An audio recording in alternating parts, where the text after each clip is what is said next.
welcome to Sam's on Wrestling. I am Elder Sam and I am joined by Baby Sam. Hello there. It is 1 day away from our Christmas specials. They're 1 day away. They start tomorrow, unless you're watching this a year later. So, in August. Whatever. But imagine you're watching this live. We are doing our Christmas series. It is happening from tomorrow onwards all the way to the 1st of January. This is my last little push for you to watch out and check out everything. We've got our predictions videos. Yes. We've got our results from last year's prediction video. We've got WrestleMania prediction videos. We've got the top 10 worst things in wrestling in 2025. We've got the top brackets moments of everything that's present in WWE. We've got our New Year's resolution episode where we do New Year's resolutions for all wrestlers. And our special Christmas episode, as well as we might be doing a certain power ranking series. Might turn up for a very, very popular person. And do you know what, Sam? Because it's Hall of Fame, I may just be referencing this person today quite a lot. It seems great, man. Looking like Samuel. I genuinely also done it. Okay, so if you like a certain man who has has a wrestling move called a 5-knuckle shuffle, amazingly, don't Google it if you're at work, in the PG era, and you don't like that person, even after they've just retired, maybe we're recording this slightly before they had their last retirement match, so we actually don't know what's happened. Maybe this isn't the video for you if you're going to get 6. If you're not sure what we do on the Hall of Fame, we enter a match, a moment, and a segment into our Hall of Fame. The idea that it will live on forever, a little bit of nostalgia, a little bit of memory, and it turns out we're going to talk about John Cena quite a lot. If you're that guy that was wearing the I Hate Cena shirt that he was stood next to, click off. Well, I'm wearing bright red, so clearly you're in the mood. Absolutely. Look, it's not every month that John Cena retires. You've got to get content out of it. The game's a game, right? Accept it. That's what EA Sports was on about. Exactly. It's in the game. Set on wrestling. It's in the game. Okay, fair. I like it. So please don't forget to like, share, and subscribe to the channel. Also go follow everyone at the Main Event Wrestling Network. Links in the description below. And let's go and find out which John Cena things are going to get put into the Hall of Fame. Sam, you can kick us off. Your John Cena match, I assume that you would like to add into the Sam's on Wrestling Hall of Fame. Yes. Now, Sam, in the name of being a generic bitch today, I am going... No one has ever looked at him and gone, do you know what, Sam, he's so ungeneric. I am El Generico. You actually are. Sami Zayn's got nothing on I'm you. looking after those orphans. What? I am going, because he looks after, Kevin Steen beat him in Ring of Honor. He then retired, never wrestled since, and he went over to Mexico to look after an orphanage. I had no idea. And then his friend Sami Zayn got revenge in NXT for him. I didn't know that was the gimmick. That so you just rightly said, I'm going to look after some orphans. El Generico hasn't wrestled since 2013-14. After that ladder match, he's still completely retired. I respect El Generico. And we have no idea where he is, but we hope he's doing well. Well done. What's your match that you would like to add into the Sam's on Wrestling Hall of Fame? Not Steen versus Generico. It is actually CM Punk versus John Cena. Hang on. Hold on. Let me come. It's not 2011. I was going to say that's the first one that ever got entered into the Hall of Fame. I know. I'm not being that simple, but I'm being pretty simple. I'm going John Cena versus CM Punk on Raw 2013, where they whipped out the pile driver. And I love this match. I think it is regarded as one of, if not possibly their best actual match. I think it's better than the Money in the Bank match. It just doesn't have the pomp and circumstances around it. Yes, exactly. It's all the sources around the Money in the Bank match that make it more legendary. But this match is unbelievable. I love the fact that CM Punk worked it whilst being really ill. And got and he was fed up. And got iller. Yeah, he got more ill because of it. They absolutely tore the house down. I love a simple Raw main event where there's some proper stakes on the line. Yeah. And we've actually got a reason for these two to be fighting. That was such a problem then as well, though. Like, now it's a bit better. Triple H does a lot of title matches on Raw and SmackDown. Not on pay-per-view, but he does a lot of Raw and SmackDown have title matches. That's because they don't put any matches on the pay-per-view. That's literally the reason they're on Raw. Yes. But at least that means there's stakes going on. Yes. No more contenders match. Whereas round this time, it was just the same 6 people having a Raw match. They were just swapping them around, 6-man's tags, and it was just the same thing for no reason apart from the main event is John Cena and Randy Orton versus Kennedy, and I was sucked. Yeah, exactly. But I think this gets a little bit of stick because they're like, oh, well, why is Cena putting up his Royal Rumble spot? I'm like, it's wrestling. He won anyway. It creates a narrative story through the night. Forget that. He's already done it once. He did it in 2008. In 2008, he won the Rumble and then put his Rumble thing on the line against Randy Orton. He had a match against Randy Orton. He didn't do it at WrestleMania. He'd done it before. Yeah. This is just continuity. Exactly. And we didn't know if it could have been a triple threat, so maybe Punk wins, Cena gets back in. We didn't know, the fans didn't know. They were on the edge of their seat, and it was a brilliant match that didn't rely on finisher kickouts and all this stuff. It was just a really, really good wrestling match with a good story. Brilliant. And we got to talk about Power Driver, Sam. I can't, Pile Driver is so macabre now. I mean, it's not a Canadian Destroyer. Then what's the point? We went to Forbidden Door in the O2, and he was delirious because he just got back from. He hadn't slept for 2 days. Malaysia at the He's time, been in Malaysia. He literally no one travelled further than him to watch Forbidden Door. No, no one can take that away from me. He literally no one was in that crowd who was from Australia. And they're like, you came from Malaysia. I put my big travelling rucksack into your car. Yeah, you literally. He turned up in the UK at about 1 in the afternoon, and we were watching Forbidden Door at 6. Yeah, just I hadn't seen my family, I hadn't seen anyone. I'm back in where I live. Literally just came straight to AEW, and And the reason we bring that up is because he was delirious, and I was actually not very happy. I wasn't enjoying the show. I was one of the few people I say I wasn't enjoying the show. We were counting pile drivers and tombstones. And you should forget that we were counting pile drivers. And we're like, why are we counting tombstones? Why are we counting pile drivers? Because now it's just a nothing. It doesn't mean anything. Whereas then it was banned because it was actually dangerous. And it's the idea of it. It's like a move that puts you on the shelf. I think Kevin Owens, when he did it, it put Randy Orton on the shelf. That's the point. So them busting out a pile driver in 2013 was a big deal because they did it themselves. And it was genuinely banned, and they just went, screw it, what are they going to do? And it turns out nothing. Nothing. So, they'll do nothing. Exactly. Well, you need to suspend John Cena. I don't think so. And then he actually also pulled out Hurricane Rana. He did. Which is amazing. Sort of. Well, he tried. But I love that he tried. I love that he gave it a go. Yeah, and then AA to Punk, it was a classic. It was one of those where it's just it was just a good match with a clear story and stakes and a clean finish, and it was just really good. Sometimes that's all it needs. And CM Punk puts this as one of his best matches as well. So if CM Punk himself puts this as one of his best matches, I think you have to regard it. And it is. It's brilliant. It came out of nowhere as well, how good it was. I wish they put it at the Elimination Chamber or something, rather than The Rock having a rematch with CM Punk. I think I'd rather have that. But irregardless, yes, Sam, I absolutely love this match. And it's about time that we had a repeat. This is the first time that two people have had the same match be put in, people put into the Hall of Fame. So we're going to put it in there. John Cena versus CM Punk with the right to take on The Rock at WrestleMania 29 for the WWE Championship on Raw in 2013 is going in to the Samsung Wrestling Hall of Fame. So, Sam, which match are you adding into our Hall of Fame? Sam, I've talked about this a lot. Right. It's come up on the channel a little bit in the year and a bit that we've been running. Right. And I thought it was about time that I put a pin in it. I thought, put a full stop. I'm not saying we'll never talk about it ever again, but I think it won't need to turn up as much. Right. The next time we talk about it, we'll have to use a capital letter at the start. Yes, there will. It'll be a brand new sentence of a brand new thing. And even then it'll be like, why are we mentioning this? And it'll be mentioned because it'll be a very specific category of top 10 or something. Right. Brackets that turns up. I am adding into the Samsung Wrestling Hall of Fame, probably one of the things that's most synonymous with us, along with Santino Marella and us not being able to do timed Sam versus Sam events, is the Firefly Funhouse match. Now, famously, I said this match was better than Brock, Cena, and Seth Rollins. So I have a very special thing for this match. But we've talked about it a lot, and I thought it was about time that we added it into the Hall of Fame so that we can kind of round off our kind of saga of this very famous match for a few reasons. One, it has been now over 2 years since we lost Bray.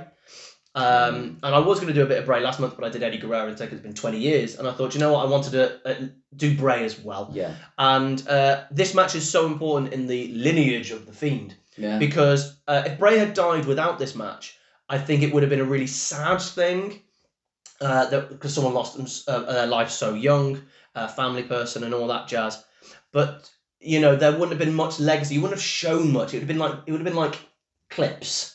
There wouldn't have been many matches you would have shown. It would have been, it would have been like a clip show almost. Do you think the Wyatt Six would have happened if this match hadn't happened? Maybe. I don't know if Fiend would have carried on. Because you've got to remember, Fiend was released not long after this in the grand scheme of things. But this match is his magnum opus. This is what happens when Vince has no or little say, because literally the match was meant to be like a hardcore match at Mania. They went behind closed doors. They had 2 days to come up with it. They went, what is a Firefly Fun? I was like, work it out. And Cena, particularly Cena and Bray, came up with their producer, came up with what I think is magic. Me and you watched this via WhatsApp. Yes. Because obviously it was in lockdown. We'd only been in lockdown a week, 2 weeks, something like that. We watched it on WhatsApp and we were chatting all the way through. I was technically dying. You had no idea you were dying. I was technically every 2 minutes. Yeah, I drank 6 pints of blackcurrant through a WrestleMania. Went to the loo, I think 8 times. I was dying. I wasn't well. Yeah. But me and you stopped talking while we were on the phone, and we were in complete silence while watching this match because it was just perfection. It was the only time I felt that they really got cinema down. I mean, the Boneyard match the night before was also very good, but there were problems I have with it. This was just perfection. There's nothing I would change. There was one move, and that's all it needed to be. Cena humiliated himself, embarrassed himself, mocked himself, which was exactly what it should have been. It's just a perfect example of what happens when you just let people go and be creative and be different. Yeah.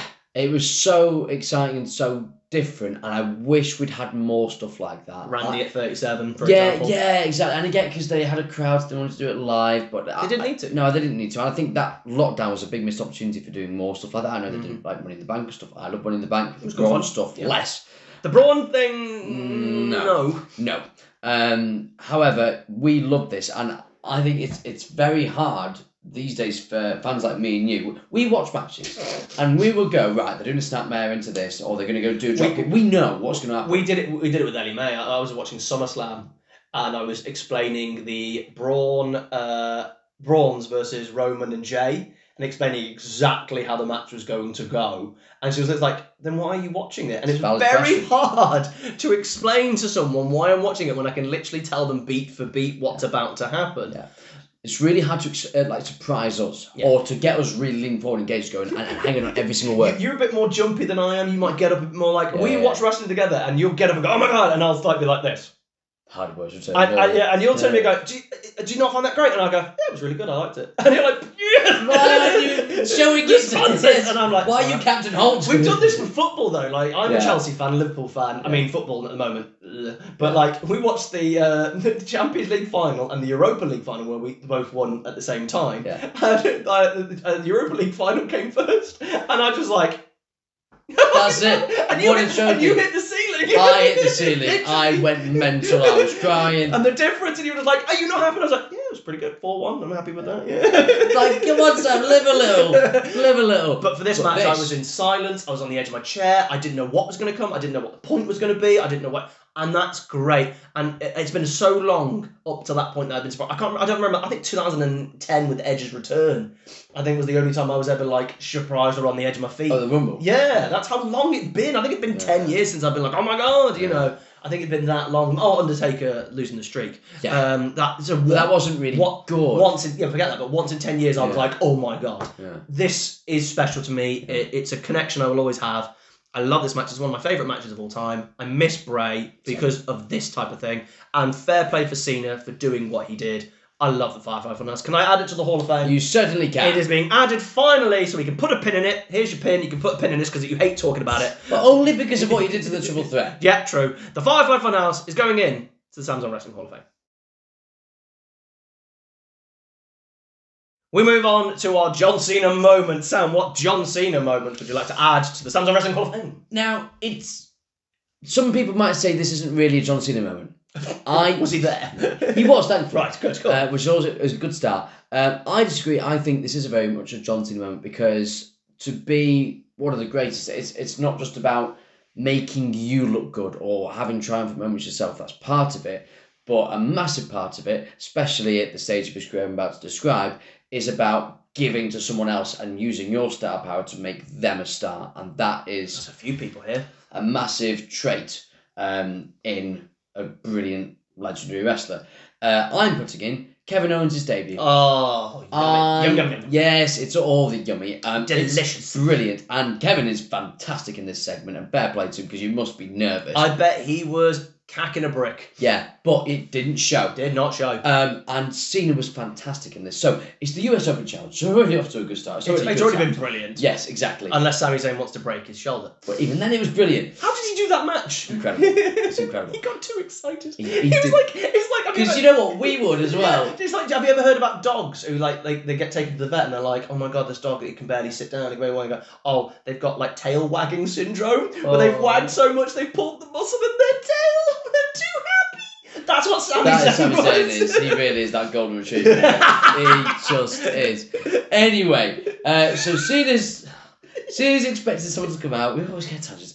But Cena's expecting someone to come out. He's running the ropes, ready to have a match. Kevin Owens' music hits, and immediately Cena stops running and goes, oh. And I was very much into WWE 2015, but I didn't watch much NXT. I knew of Kevin Owens. I was interested by him. I knew he was feuding with Balor. I heard the Zayn stuff, but I didn't know too much. So when he came out and Cena did that, immediately I go, he's a big deal.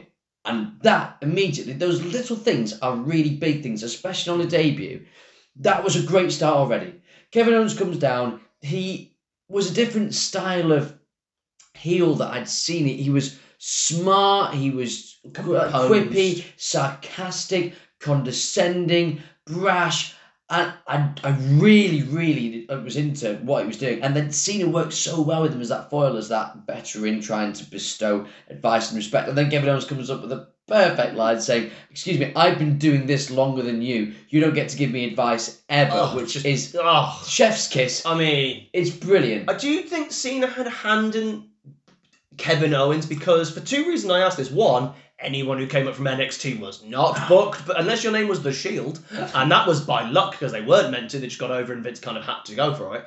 Everyone else, and it got even worse after Kevin even, which is even more confusing, that Kevin nailed it and then they didn't carry on pushing these new people. No. They always fell. And then this guy got 3. Cena's doing this US Open Challenge, but then he literally has a triple threat, is what I was going to say there. A hat trick, a trilogy is the word I'm looking for, of matches with Kevin Owens, which he then loses the first one as well.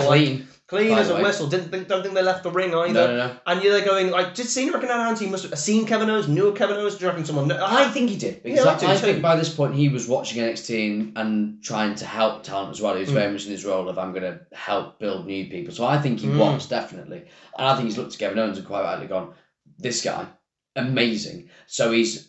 I don't know how much he pushed for it. Maybe it was supposed to be only one match, and then they thought, well, this segment's so good. Let's do it again. Yeah, exactly. I don't know. However, I love this moment. I watch it back, and this is the first time I'd ever seen a pop-up powerbomb. Oh, why is that still not his finishing move? He just kicked him, and I didn't know what Kevin Owens' move was, so he kind of kicked him. I was like, what's he gonna do? And then he kind of just throws him into the ropes in quite a unique way. I'm like, what's he gonna do? And suddenly he just picks him up and goes bang, and I was like, oh. Damn you, every single person who has started using a powerbomb as your bloody finishing move. Even then, I think he should have kept it anyway. I really do. Start! Yeah. But damn you, Wardlow.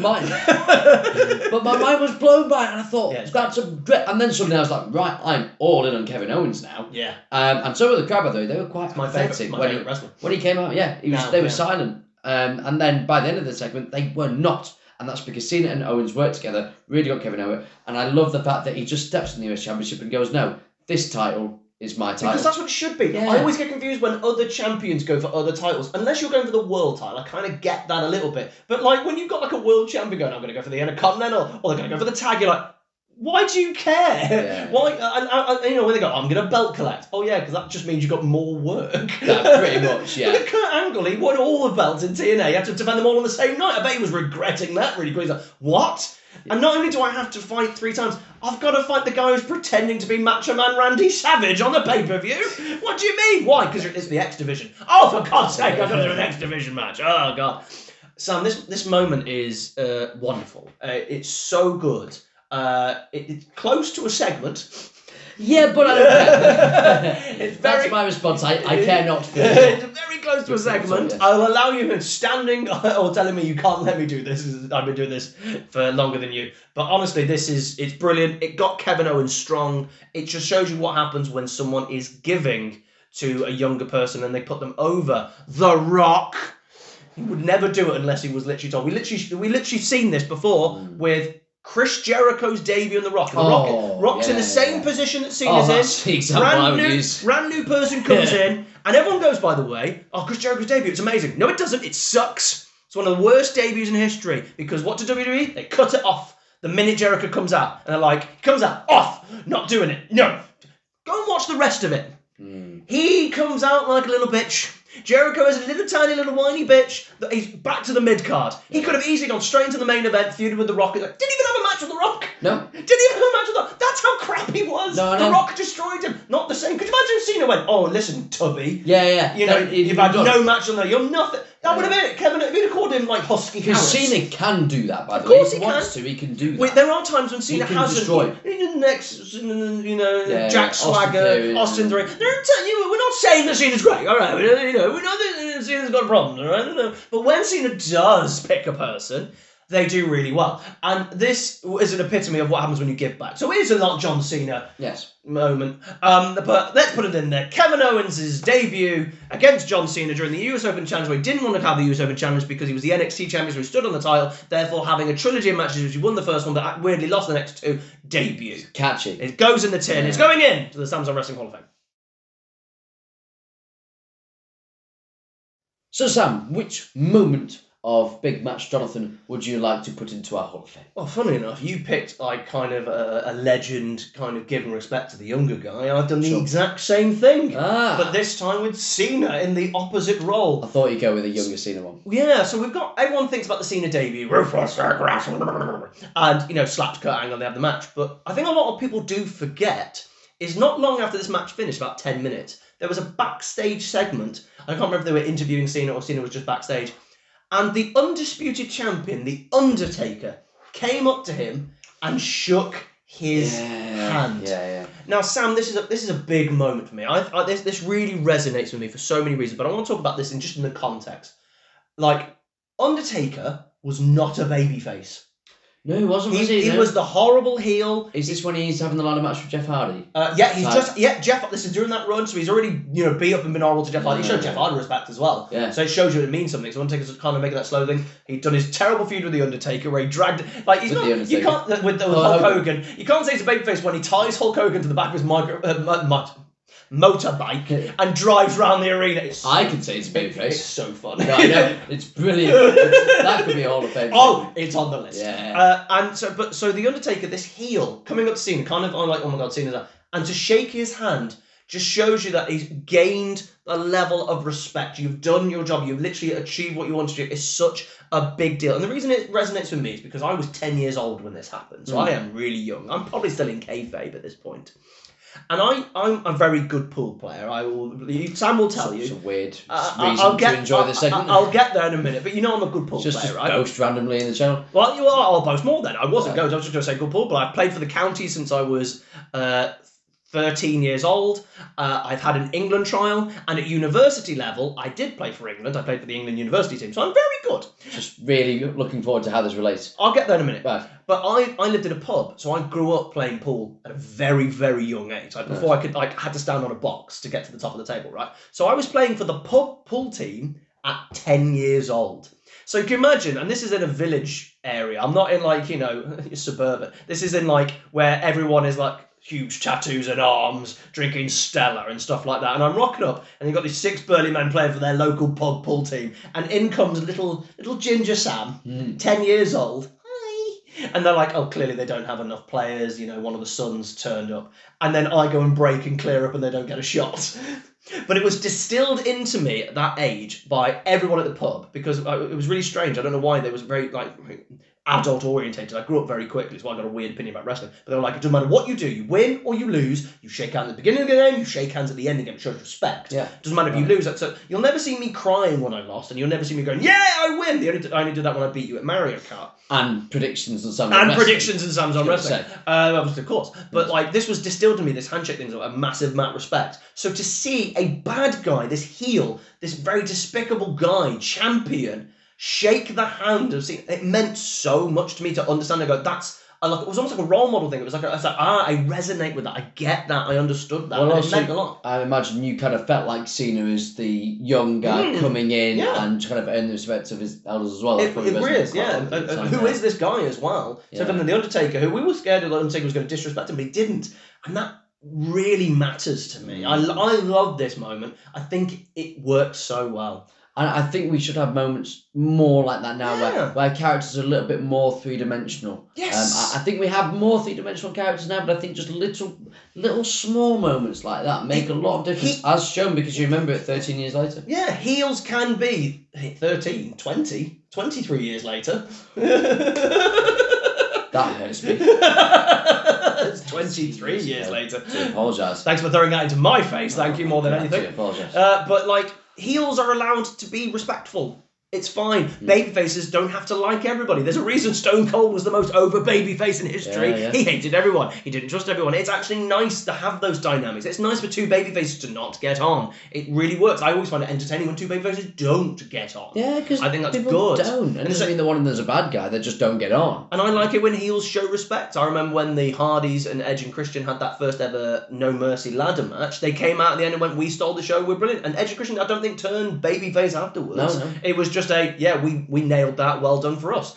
And that needs to happen more in wrestling, and I love this little handshake moment because I think this really made Cena something. And in retrospect, the fact that Cena then went on to have his 20-odd year career, that was awesome. This means even more. Yeah, it does. I mean, because that could have been quite a throwaway little segment if it just disappeared, and he nearly did. I was going to say, very nearly did. But now this is like two of the greatest of all time actually having that moment on one of their debuts. It's special. So it's so good, and I just wish we had more of this, and I think this would work really, really, really well. So let's add it into the Sam's on Wrestling Hall of Fame. The Undertaker shaking John Cena's hand on his debut is going in to Sam's on Wrestling Hall of Fame.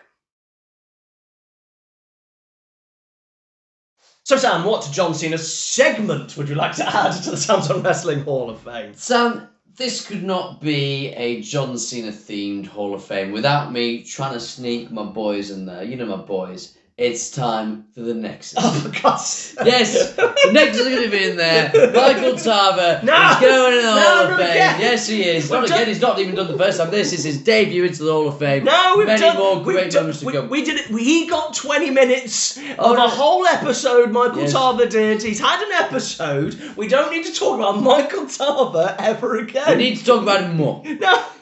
This is... a very, very... I think it's a segment that is quite forgotten because of how it turned out. But actually, this is from when the angle was really, really hot. This is when Cena is trying to build Team WWE or Team Cena to face... Team WWE. They even lent into that 4 years later. They just called it Team Authority versus Team Cena. Can you imagine being like... Kane is there going, "We're Team Authority. Yeah, we're the Authority. We're a team." And Ryback's like...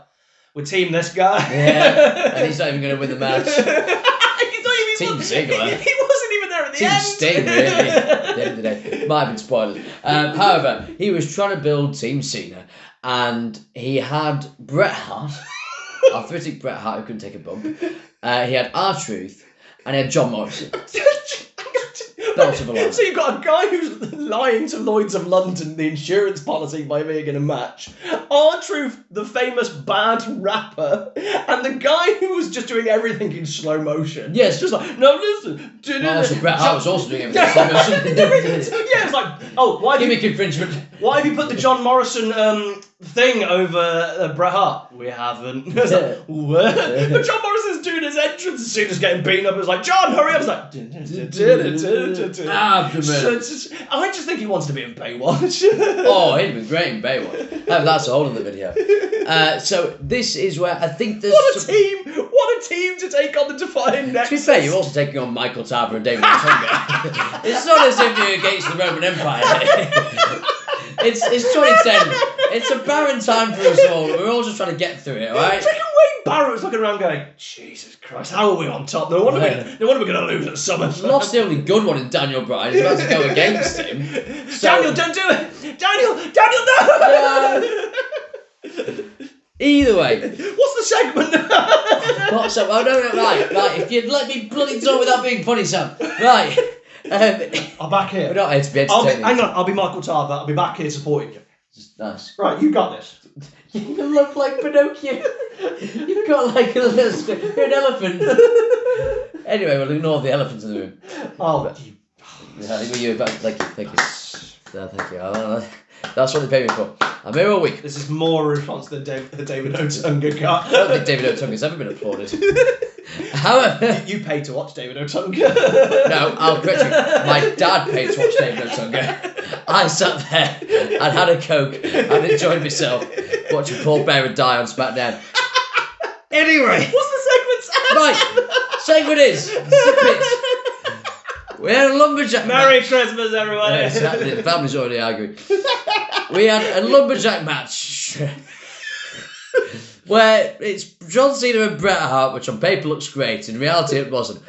Tagging against, I think it was Chris Jericho and Edge. The Nexus were there for some reason. And then essentially Jericho or Edge get thrown out into the Nexus and they all kind of beat them up because they're the Nexus and that's what they do. And then the match ends in shenanigans. I don't know if Bret Hart wins or something. Like a lumberjack match, wasn't it? It was, but just with the Nexus. And then... Who booked that? What's the general manager doing? He's emailing on a laptop. Oh, yeah. God, it was that. I know. Anyway. Hey, if you want to see us talk about the Raw anonymous general manager, we've done See the Good in the Raw general manager. Yes, this is already the longest segment ever. I haven't described it yet. What's the segment? So the segment is Jericho and Edge go and leave whilst the Nexus surround John Cena, Bret Hart, R-Truth and John Morrison slow motionally coming whilst rapping, try to save.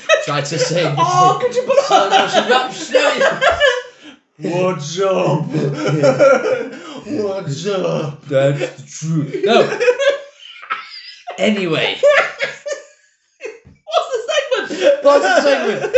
So, Edge and Jericho are going to leave on the ramp because they're heels, they can't save the faces. But then they also recognise that basically WWE's fallen apart because the Nexus have wrecked everything and they see what's happening. They've also been beaten up by the Nexus and they kind of have a look as they're going down the ramp and they kind of consider helping them and Jericho goes, nah, let's just go. And then they keep walking and then Edge just goes, let's go. And when they turn around and run, the pop from the crowd, and we don't get pops in 2010. No. Think of the people in the ring right now. We do not get pops in the ring. Not even a soda. No, exactly. But the noise for this, because the Nexus has been portrayed as so dominant throughout this, and this is the first time we've got 6 people now standing up to them, in front of them, in the ring, and the noise of excitement is mental. And honestly, I give so much credit in this segment to Edge, because he's at the front, he's the one closest to the hard cam in this. And he, because he's brilliant, obviously, he's getting... And then the great Carly comes running out. No, we don't have the... Another slow motion. Team slow-mo. Edge with his neck as well as a little bit slow-mo. You can't see me move fast. No. No, great Carly. No, great Carly. Right, okay. So...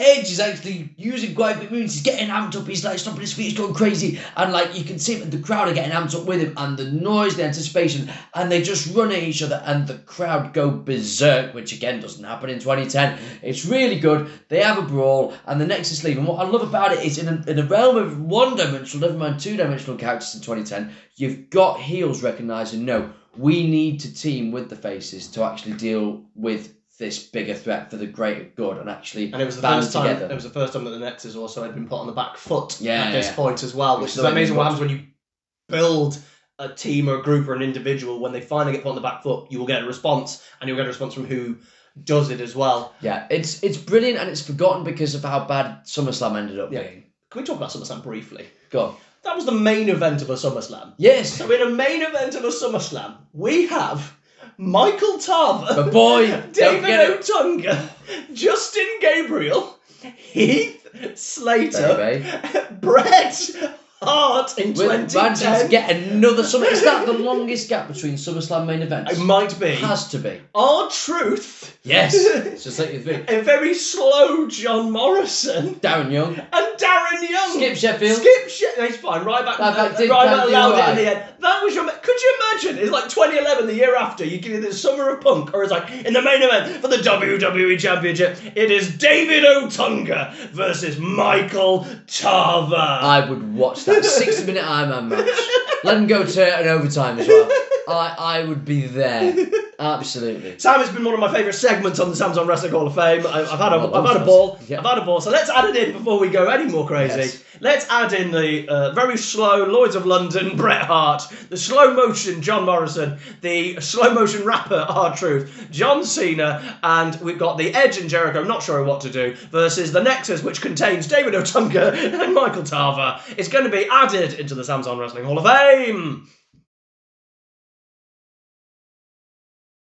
So, Sam, which segment are you going to induct into the Hall of Fame? It technically counts as a segment, but it's not. You did tell me off for breaking the rules. I did, but it's not a moment. It's not a segment. But in the really, I'm going to put it more in the segment. But we're going to do something different. It's Christmas time. Right. I'm handed you a little present here, Sam. Oh. What we're going to do, Sam, is I am picking a John Cena WrestleMania entrance. Right. Because I didn't want to do anything that had already been done that's been in the John Cena moments that we've already done this month. I want to do something different, but also I've got like 3 favourites. Okay. And I didn't want to put 3 different ones in. I didn't want to pick. So I decided that I'm going to leave it to you to pick which of my John Cena entrances is going into the Sam's on Wrestling Hall of Fame. I Merry have Christmas. power and I like it. I want more, yes. So I'll do them in chronological order. Right. We're going to start at WrestleMania 22. Pitch them to me, Okay? I'm a dragon in Dragon's Den. Okay. Dragons, put the money in the bag. Why has no one thought of that? 0% equity. That's a Michael McIntyre joke. But so, like, first of all, we're going to start with in Chicago. You know, Mafia Town. John Cena comes out in a trench coat, a long trench coat. He's got a fake plastic gun, and he goes, and I'm surprised if people in the crowd in Chicago, particularly, were like, oh God, Jesus Christ, because you never know. No, you never know, especially, you know, we had issues with fake guns in real films before. Yes. Well, I'm trying to think, who was on the back side of the car? I feel like there was some rookies. There was someone famous. Did they use some people from They OVW? had this Mafia car that drove down, and oh my God, it's CM Punk! It's CM Punk. There it is. Now, away from the fact that CM Punk is on the side, it's just the idea that Triple H is just at this grandioso big crown, entering with his bollocks hanging out. Killing a bear. No, he's got his... Are you telling me... You sat there with his legs man-spread. Are you telling me he's not there with his schlong just on the table? Just there. It's quite the image. He's doing this Viking-esque kind of slave, like king emperor thing. And then John Cena's like in a dressing gown. I found CM Punk. I discovered him. But I love it so much. Yes. It's so silly. And like, you know, watching it back and seeing little CM Punk. Do you reckon CM Punk would have, like, because literally CM Punk's already been Ring of Honor champion and stuff, and he's now signed with WWE. He thinks he's going to get fired every 5 minutes. Do you think he would have done that outside of Chicago? So let's say Cena's doing that entrance, but it's in, like, Hoboken. All right. It has to be the main event. Otherwise, oh my God, CM Punk's in the main event! He was technically in the main event of WrestleMania. Why did no one mention that to him? Could you imagine Roman Reigns and saying, I want to be in the main event? We've actually been in the main event. They've shown him with his little Tommy gun, his little hat. And it wasn't night one main event, it was a proper main event. That's brilliant. So that's my first one. Yes. My second one is WrestleMania 23 in Detroit, where they have cars. Yes, they do. And Cena is driving really fast through the streets, not getting a speeding ticket somehow. I don't know how. It's also empty. You've ever been to Detroit? It's not empty. I don't know how they filmed this. And then, out of nowhere, in the arena, they're going, how's Cena? Is he just going to kind of just pull up on the entrance? You know, like LA Knight, WrestleMania 41. Like, he didn't even drive the car. No. Someone drove him and was like, hello, Mr. Knight, I am your Uber driver. Imagine LA Knight ordering that Uber and he's going, you sure in that place? 4.5 stars. You bastard! I took him up. Dave Meltzer's in the Uber just rating it with him. It's like, actually, this isn't Tokyo Dome, 3 stars. Does he not have driven the car? It's literally park it so it's in a straight line up a ramp. I think you can rely on LA Knight to have clutch control. I don't know. I mean, are we really going to have a wrestler entrance where he's just parallel parking? Is that really... Is that what we've become today in WWE? Well, look at the difference. WrestleMania 41, like, want to do, there you go, Mr. Knight, I've parked it for you next to the ramp, you walk the last 100 metres, I'm not allowed, there's a one-way. And Cena at WrestleMania 23 smashes through the glass in his giant Mustang, whatever he's. He's clearly not driven the car, sort of thing, and he just smashes through the glass and he makes his entrance. That's WrestleMania 20. I like that one. Then we've got WrestleMania 25, which I think you actually would have watched. Oh, WrestleMania 25. I know it. Yeah. And the 100,000 John Cena's turn up in this kind of almost paradoxical way of doing an entrance. It was like a Where's Wally? It was but you knew, but it was really easy to spot. Yes. And most of the thing is, what I loved about it is one of my favourite things to do with that entrance is I don't care what Cena's doing. All I'm doing is watching all of these extras and going, who cares and who doesn't want to be there? Because you got someone just like. And then you got the guy that's like, yeah! And I'd be one of those. If I'm on the ramp and John Cena's entrance, you bet I'm going to be gone. Ballistic. Where do they get these people? Because normally when you get extras in, they're usually like indie talent in the local area or from people from FCW or NXT. CM Punk. Yeah. But there's 100 of these blokes, and they don't have to wrestle or look, but they just have to vaguely be a white man. Pretty much with no tattoos. That's literally it, and be decently built. I was ready to go to a big gym and just recruit all the personal trainers. No, you. That's how LA Knight got. Have you seen the video of LA Knight behind Triple H when Triple H doing this? Yeah. Yeah, he's like, you twat. Yes. I will drive you to rest. That's what Triple H getting revenge for him in the background. Yeah, I will make you be driven to the ring. Looks like a cool entrance, but in reality you're being dropped off by your mum for school. That's literally it. Yeah. Beep, beep. There you go, Mr. Get his rucksack up. There you go. I packed your panties. Off you go, Mr. Knight. Thanks, Mum. Why are you calling me Mr. Knight, Mum? I'm also an Uber driver. Wasn't expecting to be kissed by an Uber driver in this segment. No, well, I'll tell you what, that's what happens on most YouTube channels.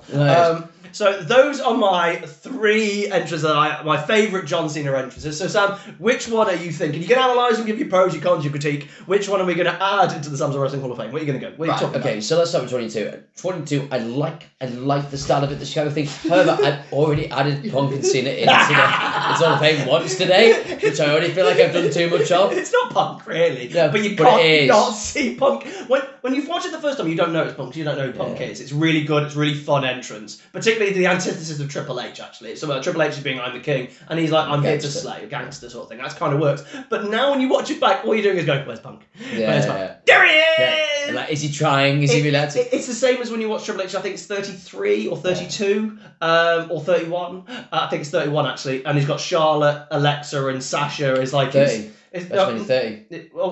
With Brian? Yeah. Oh, whatever. Is, yeah. And they got all of the girls there. They're going, you don't see Triple H after you watch that. You go, oh, look, that's Charlotte. Yeah, you do. There's Sasha. Yeah. I can't not see Punk. All I'm doing is watching out. Does he go on the camera again? We always see that one. Does he come on again? Yeah. So I probably have to mark that down just because Punk's down. I've done too much Punk and Cena. 23, I do like. I had a DVD of 22 and I watched 25 live. I never really properly watched mainly 23. Good one, good one. Cena HBK is really good. Yeah, so I've seen it obviously. I know what it is, but I didn't watch the entire match, but I do like it. 25, I watched it as a kid. I'm so, like, I know it's one of those, like, it should be good. I remember I saw a list of, like, the top 50 entrances at WrestleMania. And like it was number 2 or 3 or something, and I was like, "Come on!" So for that, I've got this ill will towards it of like, "Come on, calm down, lads. It's not that good." It's a little bit silly. What about Cena going through the smashed glass though? I mean, I do like a smashed glass. Yeah. It's like gimmick infringement. It is a little bit. All I've got though in my head, right? Little tangent on Stone Cold with his glass breaking, right? Like Cena is smashing through the glass. Austin doesn't smash through the glass. The glass smashes in front of him. Yes. And he walks through. So let's take it from a kayfabe perspective. Austin wants a special entrance. This anti-hero who has had to ring up a glass company and go, hell yeah. I'll see why I say we'll have 1 beer, we'll have 2 beer, and then could you make me some glass? I want it to smash, but on cue. Yeah. So you want us to really badly make some glass for you, not do it properly. Hell yeah. Hell yeah. But then the idea is that we're just like that going, whenever you're ready, Mr. Austin, I also do Uber.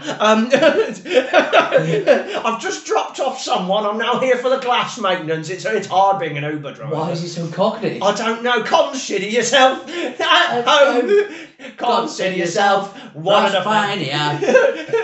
CM Punk is on the car. It's clear he's from the Straight Edge Society. You tried, Sam. But it's like, I just got the idea. Are you ready, Mr. Austin? I'm ready. There you go. I'll walk through. Be careful with your feet. I don't want to get glass in your shoes. But are you sure it is that, Sam? Is he not just that ugly? Then he just literally breaks it, or just get someone else to make it. Grandmaster Sexy, come over here. What's Steve? Aren't you going to be on? Don't tell you. Fuck you, Steve. Who's in the main event?